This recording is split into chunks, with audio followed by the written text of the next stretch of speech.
Well, good afternoon, YouTube. This is Chuck, and it's Friday, September 15th, and I just got done working a shift over at the museum over there. And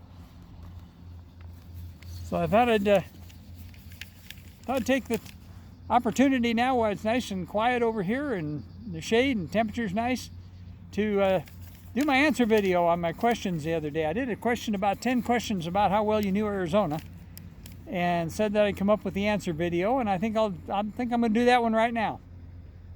So let's get her done. Okay, question number one was, everybody pretty much knows that Humphreys Peak north of Flagstaff is the highest mountain in Arizona. But so what's the second highest? Well, the answer to that is it's Mount Baldy over in the White Mountains in eastern Arizona, and it's kind of southeast of the Show Low Pine Top area and kind of southwest of the Springerville Eager area. And it's I believe it's 11,400 feet. I should have looked that up before I shot this, but I forgot to. But anyway, that's the second highest mountain in Arizona, and about a third of that mountain is in the Apache Sitgreaves National Forest, and the other 2/3 is on the White Mountain Apache Indian Reservation, including the summit. And the Indians call that a sacred country, and they don't allow anybody, including their own people, up there. Before I go any further, there's if you hear machinery run in the background, it's the lawnmower, and it's quite a ways away from us, but it is pretty noisy. So I apologize for the noise. So what about number two? Number two is that Coconino County is the biggest county in Arizona. So the question was, what's the smallest county? And the answer to that is Greenlee County. It's about midway down the eastern border of the state, right on the border with New Mexico. And Greenlee County is so small that there's actually more people that work at the mine there, and I'll talk about that in a minute, than actually live in the county. And most of them come from the Safford area, and they drive back and forth every day, and Safford's over in Graham County. So Greenlee County, small county, doesn't even have a hospital, just a little tiny place. So the next one, question number three is, there's a graveyard in Arizona that has a grave marker that reads, "Here lies Lester Moore, 4 slugs from a 44, no less, no more."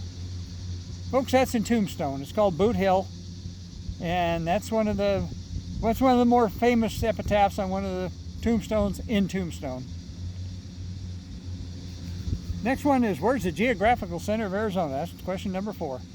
And the answer to that is not too far southwest of where I'm sitting right now. It just says west-southwest of the town of Payson. I figured it out on Google Earth. It's 8.8 miles from my driveway, as the crow flies. So it's not really all that far. I did on one of my postings the other day, I talked about North Peak over in Madazels, and it's actually down below North Peak. So it's if you're looking at it this way, I'm going to spin around for just a second, but it would be about that direction, probably about 8 air miles is the geographical center of Arizona. Okay, spin back around here and get you back again. Number 5, which is the largest lake that's located entirely within the state of Arizona? And the answer to that is it's Roosevelt Lake, and that's about 40 miles south and a little east of us here. It was formed at the junction of the Salt River and Tonto Creek by the construction of Roosevelt Dam, and that was finished in 1912. And it was rebuilt and raised up some in 1996. And it's part of a chain of lakes that supply both flood control as well as drinking water for the metropolitan Phoenix area. So Roosevelt Lake, pretty good sized body of water. Nothing like Lake Mead or Lake Powell, but then again, they share boundaries with other states, so they don't count. Okay, so the next one. Number 6. What is Tlaquepaque, and where is it at? Well, Tlaquepaque is a shopping district, and it's modeled after a Mexican village, and it's located in Sedona. And kind of a high-end place. Sedona's kind of gotten high-end, the whole thing. And tell you a funny story about Tlaquepaque is, years ago, when I was still married to my first wife, we went on a day trip over there, and we were walking around looking at some stuff, and she saw a picture that she liked, and she was telling me how nice that would look hanging in our living room. And so she went and looked to see how much the price on the picture was, and found out that it was about half again what we gave for our whole house. So needless to say, we didn't buy it. It was high-end stuff back then, and it's still the same way.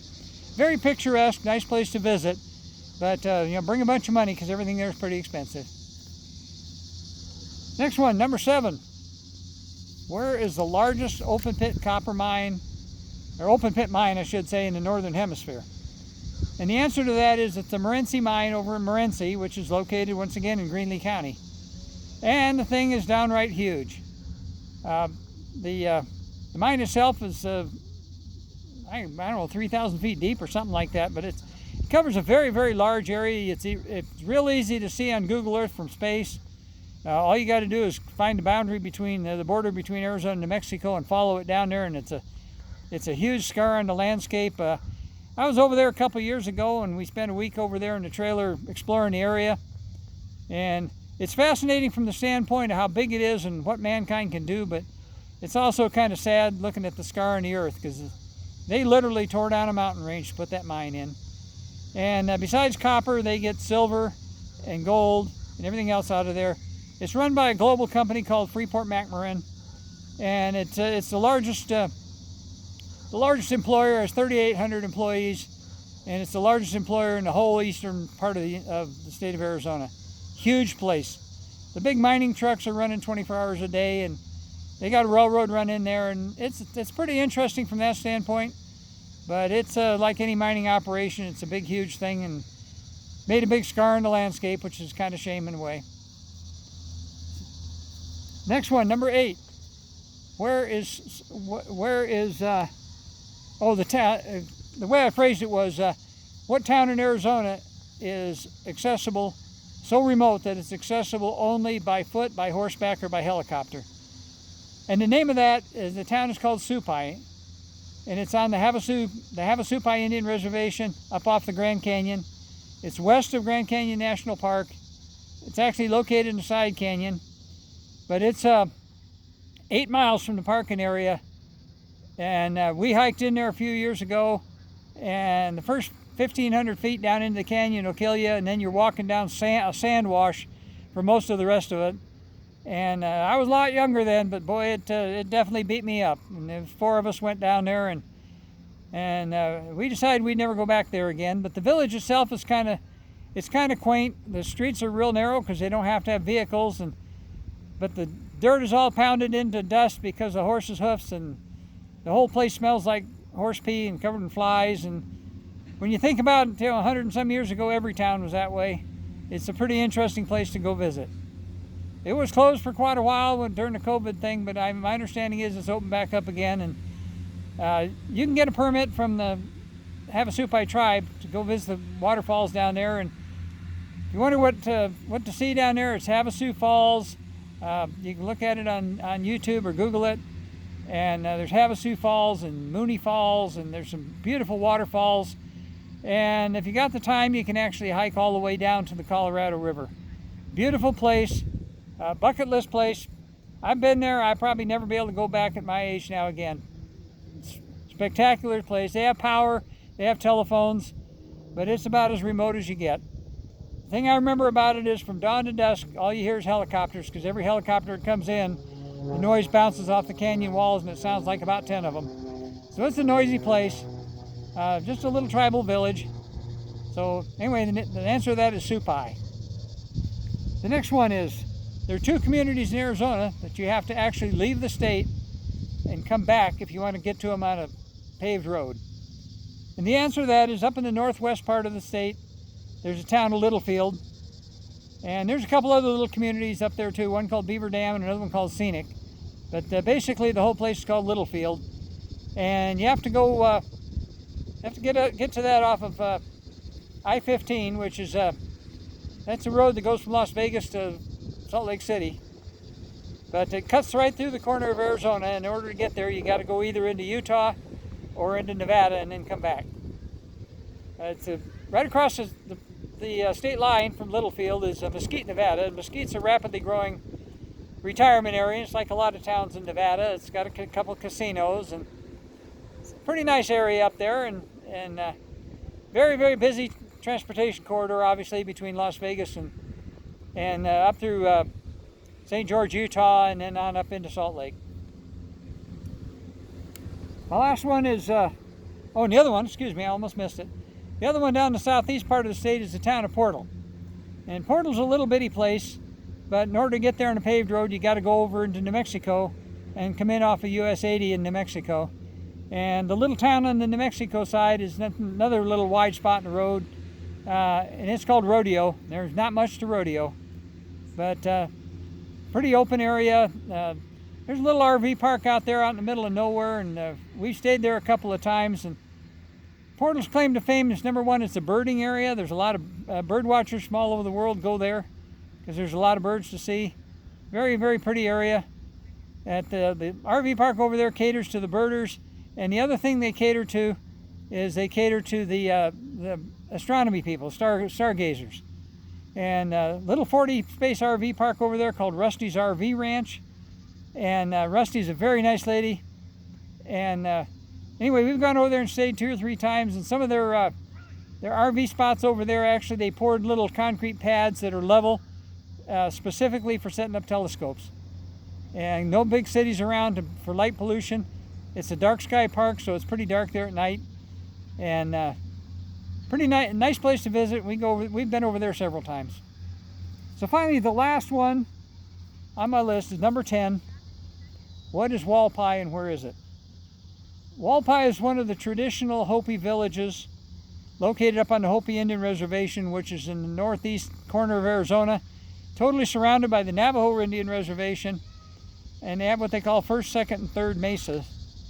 And Walpi is a traditional Hopi village where they don't even have electricity run into it.